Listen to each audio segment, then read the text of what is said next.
Good morning बच्चों। देखिए, हमारी चर्चा चल रही थी हिंदी साहित्य के इतिहास लेखन की परंपरा पर।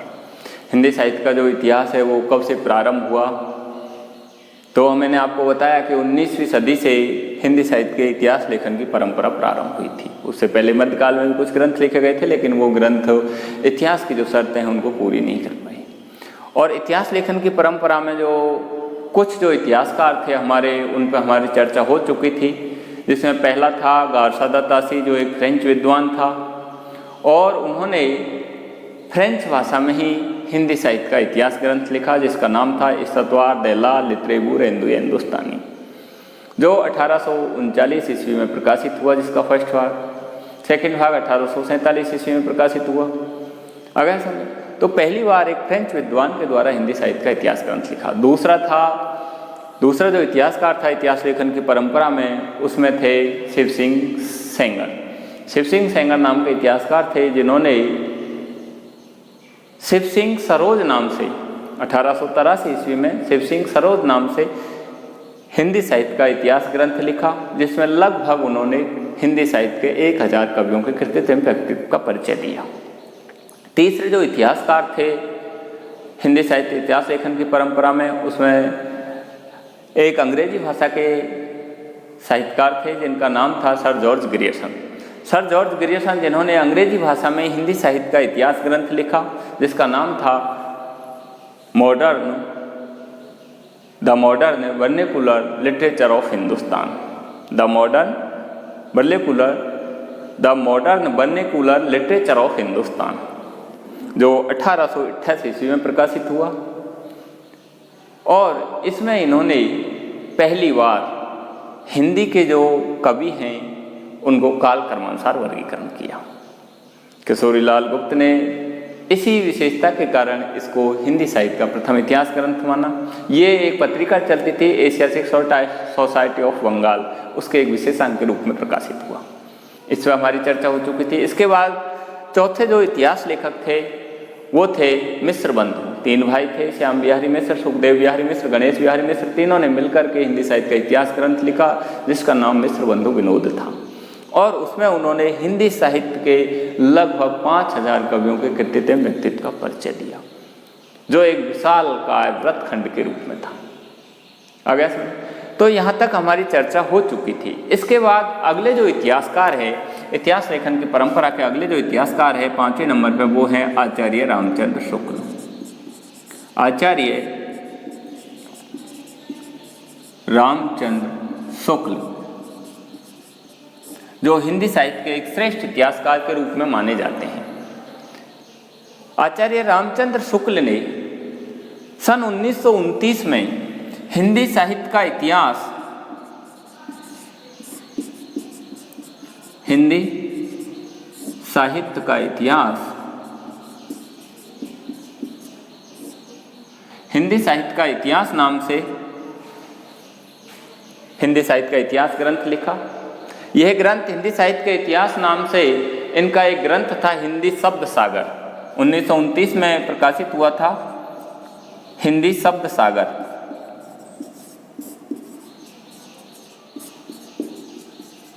हिंदी शब्द सागर नाम का एक ग्रंथ था जो 1929 ईस्वी में प्रकाशित हुआ। इस ग्रंथ की भूमिका के रूप में इन्होंने हिंदी साहित्य का इतिहास लिखा, लेकिन बाद में इसे 1929 में एक स्वतंत्र पुस्तक का रूप दे दिया गया, जो हिंदी साहित्य का एक सर्वश्रेष्ठ इतिहास ग्रंथ बना। इस ग्रंथ में इन्होंने तदयुगीन परिस्थितियों एवं तत्कालीन वातावरण का अपनी कविताओं में वर्णन किया। इन्होंने लिखा अपने इतिहास ग्रंथ में, इन्होंने कहा कि किसी भी देश का जो साहित्य होता है वो वहाँ की जनता की चित्तवृत्तियों का एक संचित प्रतिबिंब होता है।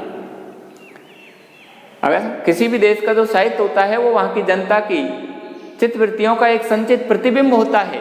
जैसे जैसे समाज की परिस्थितियाँ एवं वातावरण जैसे जैसे परिवर्तित हो जाता है, जैसे जैसे समाज का वातावरण एवं परिस्थितियां जैसे जैसे परिवर्तित होती जाती है, साहित्य का जो स्वरूप है वो उसी तरह परिवर्तित होता चले जाता है, क्योंकि समाज की परिस्थितियों के अनुसार ही जनता की जो चित्तवृत्तियां हैं वो भी बदलती जाती है और जनता की चित्तवृत्तियों के अनुसार ही साहित्य का जो स्वरूप है वो भी परिवर्तित होता जाता है।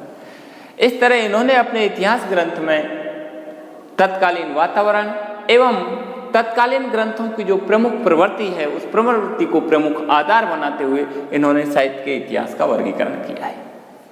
इन्होंने हिंदी साहित्य के इतिहास का जो 1000 वर्ष का जो समय है, क्योंकि हिंदी साहित्य का जो इतिहास है वो लगभग 1000 ईस्वी से स्टार्ट हुआ था और 1000 ईस्वी से आज तक चल रहा है, तो इस 1000 वर्ष के समय को इन्होंने हिंदी साहित्य के इस इतिहास को इन्होंने प्रमुख प्रवृत्ति, उस तत्कालीन ग्रंथों की जो प्रमुख प्रवृत्ति है उस प्रवृत्ति को आधार बनाते हुए एवं तत्कालीन परिस्थितियों को आधार बनाते हुए और इन्होंने प्रमुख रूप से 4 भागों में वर्गीकरण किया।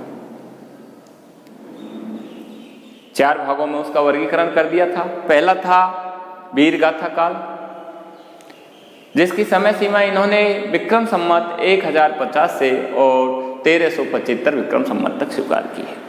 दूसरा था पूर्व मध्यकाल, जिसको इन्होंने भक्ति काल नाम दिया, जिसकी समय सीमा विक्रम संवत 1375 से और 1700 विक्रम संवत तक मानी है।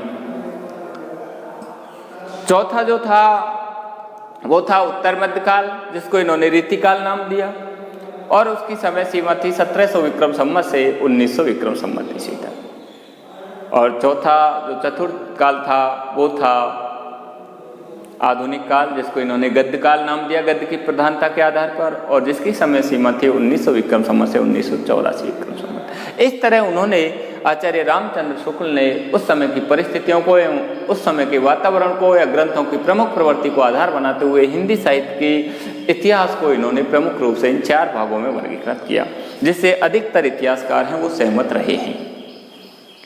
अगला जो इतिहासकार था वो था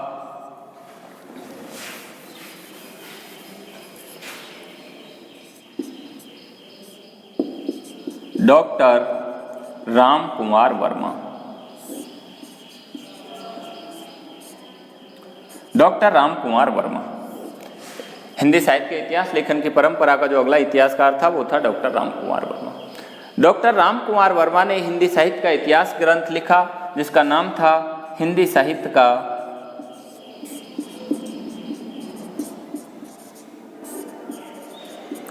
आलोचनात्मक इतिहास।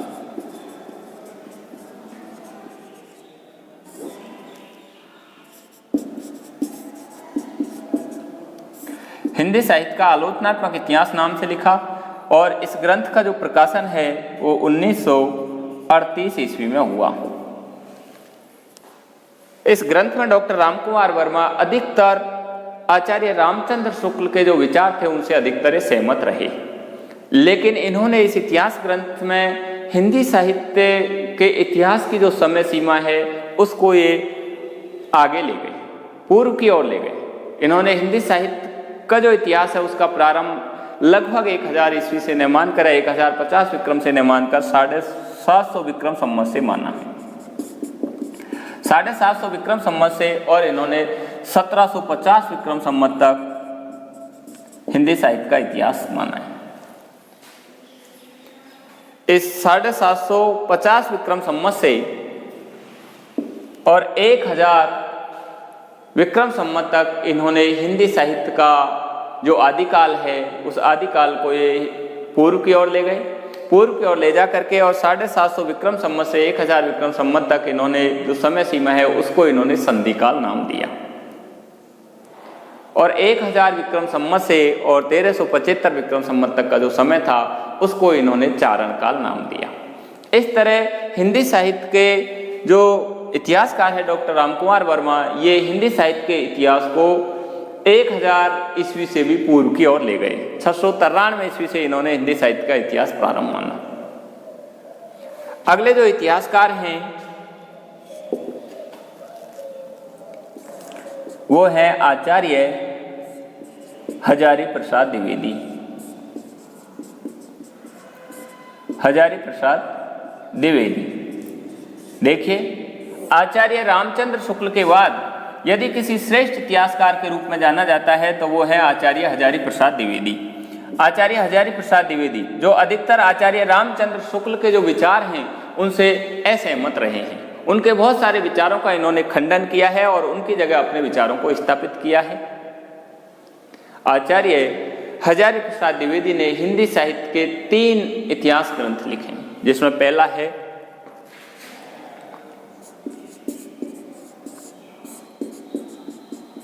हिंदी साहित्य की भूमिका, जिसका प्रकाशन 1940 ईस्वी में हुआ है। दूसरा है हिंदी साहित्य का आदिकाल,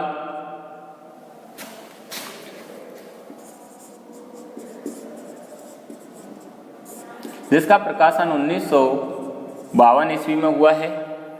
और तीसरा है हिंदी साहित्य का उद्भव व विकास, जिसका प्रकाशन 1953 ईस्वी में हुआ है। इस तरह उन्होंने 3 हिंदी साहित्य के इतिहास ग्रंथ लिखे हैं, आचार्य हजारी प्रसाद द्विवेदी। इनके बाद हिंदी साहित्य का इतिहास लेखन की परंपरा का जो अगला इतिहासकार है वो है डॉक्टर गणपति चंद्र गुप्त। गणपति चंद्र गुप्त, डॉक्टर गणपति चंद्र गुप्त, जिन्होंने हिंदी साहित्य का जो इतिहास लिखा है, जिसका नाम है हिंदी साहित्य का वैज्ञानिक इतिहास। हिंदी साहित्य का वैज्ञानिक इतिहास, हिंदी साहित्य का वैज्ञानिक इतिहास नाम से लिखा, जिसकी प्रकाशन 1965 ईस्वी में हुआ।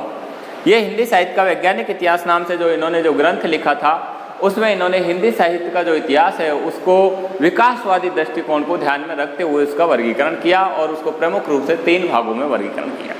पहला था प्रारंभिक काल, दूसरा था मध्यकाल और तीसरा था आधुनिक काल। इस तरह हिंदी साहित्य के इतिहास लेखन की परंपरा के ये प्रमुख इतिहासकार हैं जिन पर हमने आपसे चर्चा की है।